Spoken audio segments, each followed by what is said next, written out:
United কিংডমের অনেক দ্বীপ আছে, অনেক দ্বীপ, প্রায় 50-এর অধিক দ্বীপ সারা বিশ্বে ইউনাইটেড কিংডমের অধীনে ছড়িয়ে ছিটিয়ে আছে।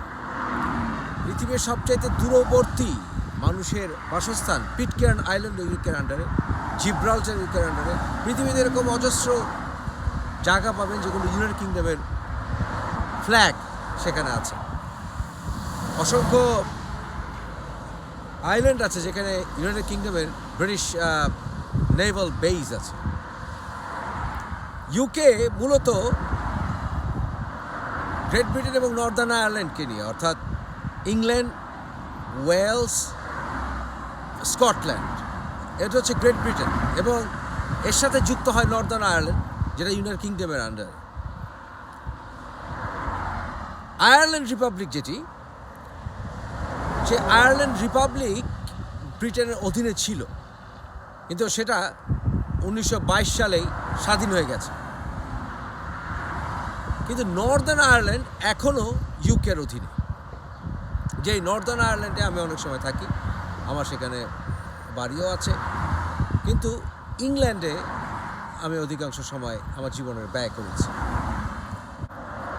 লন্ডন থেকে অ্যাবাউট 2.5 hour ড্রাইভ, আমার স্পিডে গাড়ি চালায় না, অন্যথায় আপনি স্লো ড্রাইভার হলে 3 ঘন্টার মতো লাগবে। এর প্রথম যেটা আকর্ষণীয় জায়গা সেটা হচ্ছে বাথ। সেই বাথ বিখ্যাত মূলত সেখানে রোমানরা শাসন করেছে। রোমান শাসনের অনেক নিদর্শন এখনও এখানে আছে। বাথ স্পা সেই প্রাচীন আমলে, আমরা কিছুক্ষণের মধ্যেই তা দেখব।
খ্রিস্ট পরবর্তী 65 খ্রিস্টাব্দে মূলত এখানে সবচাইতে বিখ্যাত টেম্পলগুলি তৈরি হয় এবং রোমানরা কয়েকশো বছর এই ব্রিটেন শাসন করেছিল এবং এই বাথ শহর তারই প্রমাণ বহন করে।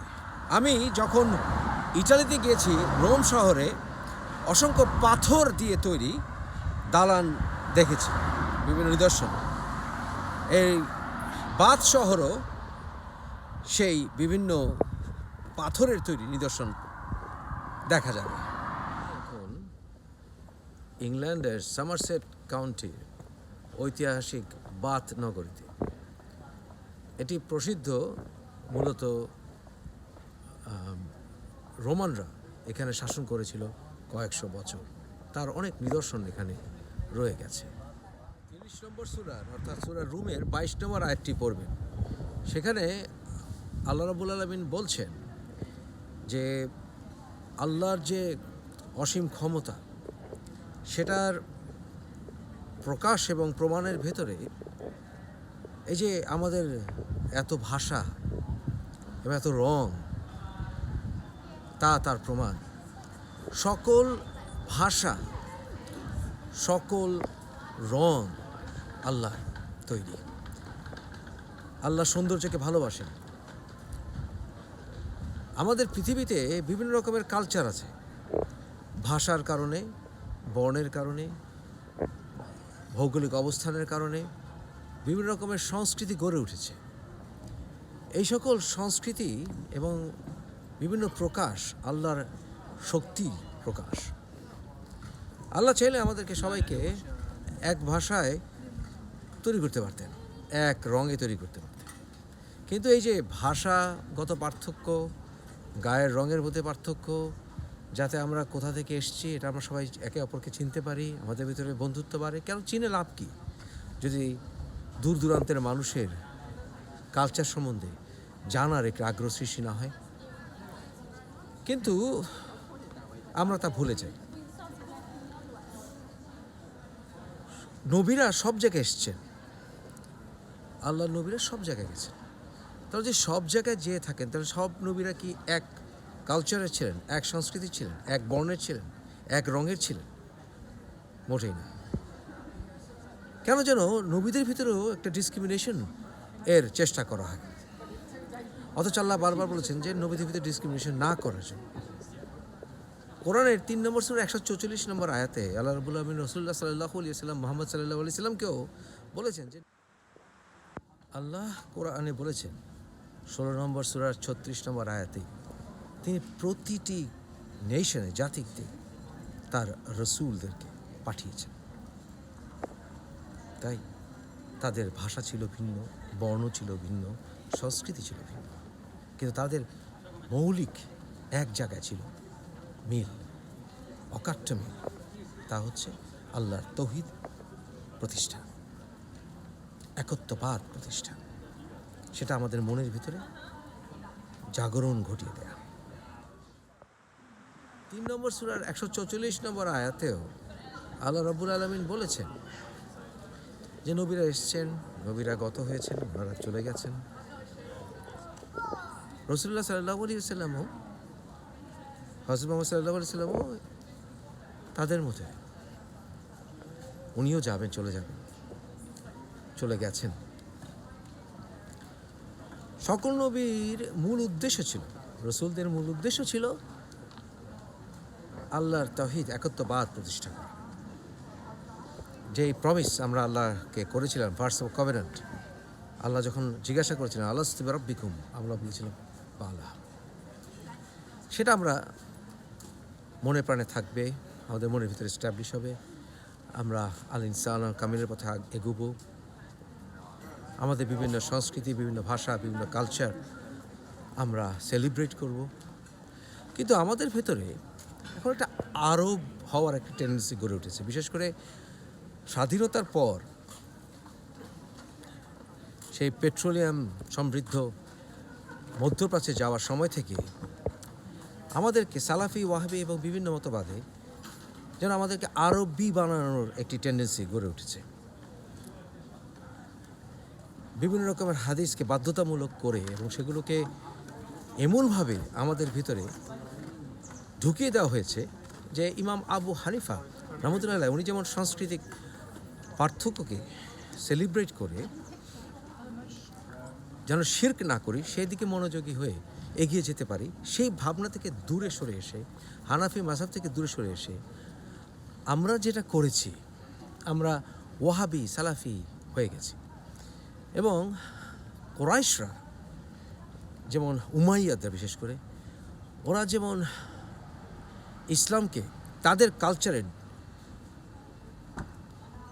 সমৃদ্ধ করতে চেয়েছে এবং বিভিন্ন রকম হাদিসও লিখেছে যে কুরাইশরাই পৃথিবী শাসন করবে ইত্যাদি, ঠিক একইভাবে ওরা আমাদেরকে নিম্ন শ্রেণীর মুসলিম আসলে মনে করে। তাই আমরা সকল ক্ষেত্রে এরকম ধরনের হাদিসকে আমরা সুন্নাহ হিসেবে নিয়ে নিয়েছি, সেগুলো আসলে কোনো কোরআনিক ভিত্তি নেই। আমরা দূর দূরান্ত থেকে খেজুর আমদানি করে খাই, খেজুর খান রাসূল ইসলামের দেশের খাবার হিসেবে, ফল হিসেবে, কিন্তু ভুললে চলবে না আমাদের উপমহাদেশে তো নবীরা এসছেন, ওনারা তো আম খেয়েছেন, ওনারা নিশ্চয়ই খেজুর খাননি। সামহাও আমরা আরবের সব কিছুকেই ধর্মীয় কারণে শ্রেষ্ঠ মনে করি, আরবি ভাষাকে শ্রেষ্ঠ ভাষা মনে করার কোনো কারণ নাই। কোরআনের ভাষা আরবি, কিন্তু এর অর্থ এই নয় আরবি ভাষা শ্রেষ্ঠ ভাষা, নো। তাহলে অন্যান্য নবীরা যখন ভিন্ন ভাষায় এসছেন বা এসেছিলেন, ওনারা ভিন্ন ভাষায় কথা বলতেন, ওনাদের কাছে ওহী নিশ্চয়ই আরবিতে আসেনি এবং উনি নিশ্চয়ই আরবিতে প্রচার করেননি এই উপমহাদেশের মানুষদেরকে। তাহলে কি সঠিক তথ্য, সঠিক দিন তাদের কাছে পৌঁছায়নি, আমাদের কাছে পৌঁছায়নি?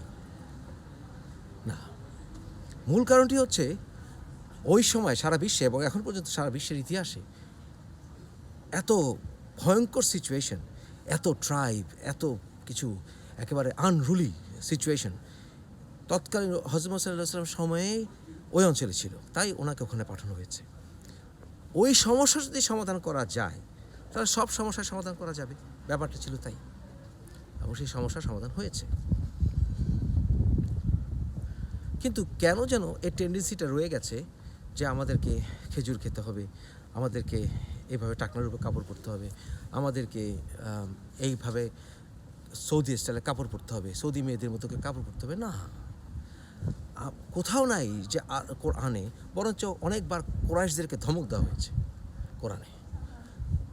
আমাদের সংস্কৃতি, আমাদের সঙ্গীত, আমাদের নৃত্য, আমি এর অর্থই নয় যে আমি অশ্লীল নৃত্যকে সমর্থন করি না, নৃত্য করাই যেতেই পারে, নৃত্যকে সবসময় বডি প্রদর্শনের, শরীর প্রদর্শনের মাধ্যম হিসেবে কেন না হবে? তাই আমাদের সংস্কৃতি, আমাদের সঙ্গীত, আমাদের কাপড় চোপড় শালীনতা বজায় রেখে ইসলাম দ্বারা পরিশোধিত করে কোরআনের যাতে বরখেলাপ না হয় সেইভাবে খেয়াল রেখে আমাদের শাড়ি পরা, আমাদের নিজস্ব কাপড় চোপড় পরা, আমাদের উপমহাদেশের কাপড় চোপড় পরা, উপমহাদেশের ভাষাকে ব্যবহার করে কোরআনকে বোঝা। কোরআনে কোথাও নেই আমাকে আরবি ভাষায় কোরআন তেলাওয়াত করে সালাত আদায় করতে হবে, এটাও নেই। তাই আরব শ্রেষ্ঠ, আরবের সব কিছু অনুসরণ করলেই আমি সঠিক মুসলিম হব, এরকম একটি ধারণা আসলে সৌদি আরবে আমাদের কম শিক্ষিত মানুষরা কাজ করতে গিয়ে এই জিনিসটা তাদের ভিতরে ব্রেইন ওয়াশ করে ঢুকিয়ে দেওয়া হয়েছে। এটা ভুল। আজকে যেন আরবদের মতো এভাবে করতে পারলেই আর সঠিক সুন্নাহ আদায় করা হবে, ওদের মতো মাথায় কাপড় দিলেই আমার সঠিক সুন্নাহ আদায় করা হবে। কেন? নবীদের ভিতরে ডিসক্রিমিনেশন নেই, শুধু নবীরা তো বাঙালিও ছিলেন, বাঙালি আমাদের সমাজে নবী এসছে, বলে যাই কেন? মায়ানমারে নবী এসছে, নিশ্চয়ই এসছেন, কারণ আল্লাহ বলেছেন সব জায়গায় নবী এসছেন। তাহলে আমরা কেন আরবি হতে চাই? কোরআনের ভাষা আরবি হওয়ার কারণ হচ্ছে এটা স্ট্যান্ডার্ড ল্যাঙ্গুয়েজ। আমরা ক্রস চেক করতে পারি, এটাকে মুখস্থ করারও কোনো বিষয় কোরআনে নেই। আর এখনকার দিনে কোরআন মুখস্থ করার তো কোনো মানেও হতে পারে না, বোঝার বিষয় আছে, বারবার তাগিদ দেওয়া হচ্ছে কোরআন বোঝার জন্য। তাই মুখস্থ করতে গিয়ে, এই আরবি ভাষা শিখতে গিয়ে, সময় নষ্ট করতে গিয়ে আসলে এটা বোঝার জন্য চেষ্টাই করা হয় না। পৃথিবীতে শ্রেষ্ঠতম স্কলাররা অলরেডি এটা আপনার মাতৃভাষায়, যদি ইংরেজি হয় সবচেয়ে বেস্ট, কারণ ইংরেজিকে ক্রস চেক করতে পারে বিভিন্ন দেশের মানুষ, এর চেয়ে বেশি আপনি অনুবাদ করতে পারবেন। বাংলা ভাষা অনেক ছলচাতুরি হয়, সেটাকে অনুবাদে সেটাকে চেক করতে হলে স্ট্যান্ডার্ড ভাষা হিসেবে আরবি আছে, আল্লাহ বলেছেন আরবি কোরআন। তো এর অর্থ এই নয় আপনাকে আরবিতেই কোরআন পড়তে হবে, নো, ক্রস চেকের জন্য আরবি কোরআন স্ট্যান্ডার্ড। যেমন খ্রিশ্চানিটিতে বাইবেলের যে হিব্রু আরামিক সেটা হারিয়ে গেছে, তাই ওদের কোনো ক্রস চেকের বেসিস নাই বলে বাইবেল যেচ্ছাচারভাবে তার অনুবাদ করতে গিয়ে বাইবেলের মূল টিচিংস থেকে তারা সরে গেছে। কিন্তু আমাদের ওই স্ট্যান্ডার্ড চেক করার জন্য কোরআন আছে, সেখানে লিঙ্গুইস্টরা বিভিন্নভাবে অনুবাদ করে রেখেছেন। কোরআনে আপনি একটি কোরআনের আয়াতকে কতভাবে শ্রেষ্ঠ অনুবাদ করেছে সেটা আপনি সহজেই এখন চেক করতে পারেন। তাই কোনো কারণে আপনার আরবি হওয়ার কোনো প্রয়োজন নেই। আরবদের মতো মাথায় হিজাব দেওয়ার প্রয়োজন নেই, আরবিদের মতো মাথায় আমাদের মারা খালারা তারা মাথায় শাড়ির আঁচল দিতেন। That's perfect, that's good enough. আমাদের লুঙ্গি ধুতি পরবো, আমরা শাড়ি পরবো, আমরা আমাদের সালোয়ার কামিজ পরবো, কিন্তু ভাষাতে চলনে বলনে খাদ্যাভ্যাসে আরবি হতে হবে।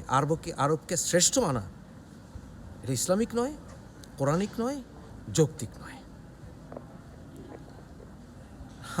কিন্তু যত বেশি রুলস রেগুলেশন নিয়ে আসা যাবে, আরবীয় ফ্যাসিজম যত সেলিব্রেট করা হবে এবং মূর্খদের দ্বারা আরবীয় ফ্যাসিস্ট বানানোর একটি প্রক্রিয়া তারা চালিয়েছে।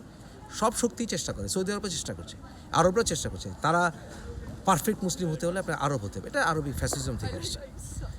এবং সেখানে সেটা প্রচার করার জন্য সৌদির টাকা দিয়ে প্রচুর মাদ্রাসায় মোল্লারা, যাজকরা এগুলোকে এস্টাবলিশ করার চেষ্টা করছে, কারণ তারা পেইড এজেন্ট, ওরা মূর্খ। এবং এই যাজক শ্রেণীরা সব সময় যুগে যুগে কিছু শাসক শ্রেণীর চামচামি করে তাদের মতবাদ, তার ধারণা ছড়িয়ে দিয়েছে এবং স্বৈরাচাররা বেশি করেছে। যেমন রাশিয়ান জারকে সহায়তা করেছে রাসপুটিন, খ্রিশ্চান পাদ্রী। তারপরে গ্রিক সেলুকাসকে সহায়তা করেছে ইহুদি যাজক জন, যুগে যুগে করেছে। মুসলিনের সঙ্গে হাত মিলিয়েছে ভ্যাটিকানের পোপ। ঠিক একইভাবে সৌদি শাসকদেরকে আরবদের সাথে হাত মিলিয়েছে আরবের সংস্কৃতির প্রতি প্রেম ভালোবাসা, বিজনেসের কারণে হোক, যে কারণে গড়ে তোলার ক্ষেত্রে সহায়তা করছে এই আরব দ্বারা অনুপ্রাণিত মদিনা ইউনিভার্সিটি গ্র্যাজুয়েট সহ বিভিন্ন সৌদি ব্রেইন ওয়াশড তথাকথিত আলেম সমাজ। এই যাজকদের ব্যাপারে আল্লাহ কোরআন আমাদেরকে সাবধান করেছে 9 নম্বর সূরার 34 নম্বর আয়াতে। তাই আরব হওয়ার প্রয়োজন নেই। আরব কালচারকে আরব কালচার, ল্যাঙ্গুয়েজ কোনো কিছুকে আমাদের চাইতে শ্রেষ্ঠ ভাবার কোনো প্রয়োজন নেই। আমাদের সময় এসছে, আমাদের নামও বাঙালি নাম রাখা উচিত, আরবি নাম রাখতে হবে এমন কোনো কথা নেই। শুধু শিরক যাতে না হয় সেটা খেয়াল রাখলেই গুড ইনাফ। একদিকে হযরত মুহাম্মদ সাল্লাল্লাহু আলাইহি ওয়াসাল্লামের উদ্ধৃতি দিয়ে বলেন যে কোনো আরব কোনো অনারব থেকে উন্নত নয়, বা কোনো অনারব কোনো আরব থেকে উন্নত নয়। কিন্তু বাস্তবে তার উল্টো দিকে। আমি কোনো অবস্থাতে আরবি ভাষাকে আমার বাংলা ভাষা থেকে উন্নত বা মধুর মনে করি না, নট অ্যাট অল। কোরআনের ভাষা আরবি, কিন্তু এর অর্থ এই নয় যে আল্লাহ অন্যান্য কিতাব অন্যান্য ভাষায় পাঠাননি, তা তো না। আল্লাহ আমাকে যে ভাষায়, সুমধুর বাংলা ভাষায় আমাকে তৈরি করেছেন, জন্ম দিয়েছেন, যে বাংলাতে আমার পদচারণা, সেই বাংলা ভাষা আরবি ভাষা থেকে অনেক বেশি উন্নত, আরও বেশি সমৃদ্ধ, অনেক কমপ্লিকেটেড ইস্যু বাংলা ভাষায় সম্ভব। আমার নিজেকে যেন ঘৃণা করতে শিখেছি, নিজেকে ইনফেরিয়র ভাবতে শিখেছি। এটা থেকে আমাদের বের হয়ে আসতেই হবে। আল্লাহর কোরআন সহজ সরল, স্ট্রেট ফরওয়ার্ড। 12 নম্বর সূরার 1 নম্বর আয়াত, 18 নম্বর সূরার 1 নম্বর আয়াত, আল্লাহ পেঁচিয়ে গুছিয়ে কথা বলেন না। আমি যাব এই কথা বলতে আমাকে পেঁচিয়ে গুছিয়ে বলার দরকার নেই। কোরআনে কোনো প্যাচগোছ নেই, কিন্তু প্রতিটা শব্দের 100 রকম বিকৃত অনুবাদ হয়েছে, কারণ এগুলো নিয়ে রাজনীতি হয়েছে এবং তাই এগুলোকে কমপ্লিকেট করে ফেলার জন্যই এরকম একটি ভাব সৃষ্টি করা হয়েছে যে কোরআনের ভাষায় একটা শব্দ দিয়ে 1000 মিনিং তৈরি করেছে এবং সেই মিনিংগুলোকে নিয়ে খেলা করেছে বিভিন্ন সময় তাফসির, ভুয়া হাদিস, বিভিন্ন স্কলার যারা কিনা বিভিন্ন খলিফাদের অধীনে কাজ করেছে তাদের দ্বারা। কিন্তু প্যাচগোছ নেই, কোরআনে কোনো প্যাচগোছ নেই। তাই কোরআনের ভাষা অতিরিক্ত সমৃদ্ধ হওয়ার প্রয়োজনও নেই। আল্লাহ স্ট্রেট ফরওয়ার্ড কথা বলেন। আমাদের বরঞ্চ এই উপমহাদেশ অনেক কমপ্লিকেটেড, এখানে অনেক কমপ্লেক্সিটি, অনেক জাতের মানুষ, অনেক বর্ণের মানুষ, অনেক ভাষার মানুষ বসবাস করে, অনেক ধর্মের মানুষ, অনেক গোত্রের মানুষ। তাই আমাদের এখানে বরঞ্চ কোনো নবী যদি এসে থাকেন তাকে অনেক কমপ্লিকেটেড সোসাইটি ফেস করতে হয়েছিল, অনেক কমপ্লিকেটেড ভাষায় উনি সমাধান করেছেন। আল্লাহর বাণী এসছে। নবীদের ভিতরে পার্থক্য করার একটা টেন্ডেন্সি আছে এবং তাই আরবে আসার কারণে হযরত সাল্লাল্লাহু আলাইহি ওয়াসাল্লাম আরবই শ্রেষ্ঠ, আরবে সব কিছু শ্রেষ্ঠ, এরকম একটা টেন্ডেন্সি আসে। সকল নবীদের ভাষাই তো আল্লাহ সত্য প্রকাশ করেছেন এবং নবীরা সবসময় ইউনিভার্সাল মেসেজ দিয়েছেন। রাসূলুল্লাহ সাল্লাল্লাহু আলাইহি ওয়াসাল্লাম যে মেসেজ দিয়েছেন সেটা ইউনিভার্সাল, সকল নবীরা যে মেসেজ দিয়েছেন ইউনিভার্সাল। হযরত ঈসা আলাইহিস সালাম এমন কোনো মেসেজ দিয়েছেন যেটা ইউনিভার্সাল নয়। হযরত মুসা আলাইহিস সালাম এমন কোনো মেসেজ দিয়েছেন যেটা ইউনিভার্সাল নয়। ইব্রাহিম আলাইহিস সালাম এমন কোনো মেসেজ দিয়েছিলেন যেগুলো ইউনিভার্সাল নয়। আল্লাহর তাওহীদ এটা ইউনিভার্সাল না হওয়ার কি কারণ? আল্লাহর একত্ববাদ এটা তো সকল নবীরাই একই কথা প্রচার করে গেছেন। তাই হযরত সাল্লাল্লাহু আলাইহি ওয়াসাল্লাম শেষ নবী, রাহমাতুল আলামিন। কোন নবী উনি পৃথিবীর জন্য আমাদের জন্য নবী নন? ঈসা আলাইহিস সালামকে আমাদের নবী নন, আমরা তো ওই অঞ্চলের মানুষ নয়। উনি যে ওনার কমের জন্য এসেছিলেন, ওনার কমকে উনি কনসেন্ট্রেট করেছেন। হযরত সাল্লাল্লাহু আলাইহি ওয়াসাল্লামের মেসেজ ইউনিভার্সাল, কারণ শেষ নবী, শেষবারের মতো রিমাইন্ডার। এর অর্থ এই নয় অন্যান্য নবীদের থেকে ডিসক্রিমিনেট করব এবং এই উপর ভিত্তি করে আমরা আরবকে শ্রেষ্ঠ বলব। এ থেকে আমাদের ভাবধারাকে চেঞ্জ করতেই হবে, অবশ্যই করতে হবে।